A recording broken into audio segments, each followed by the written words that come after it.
recently I've been experimenting with some new shapes, and here I've got a Homburg that I've just created from actually a fedora that I made last Christmas.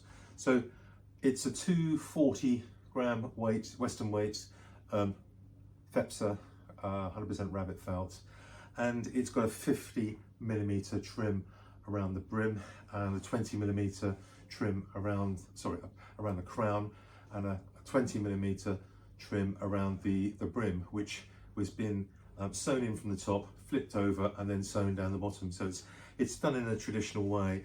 It's a very nice hat, as you can see, with one of my linings in there, one of my early linings actually in the hat, which I'm happy to change for one of the new ones if somebody wanted that. But just on the specification here, the actual height of the crown is 12 centimeters, and the brim width is about 6.5 centimeters.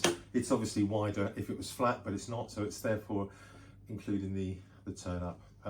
So I'll just show you what it looks like. It's the size 60 and no, 59.5, I think it's just under a 60. So there we go. But this one will be up on my website, ready for sale shortly.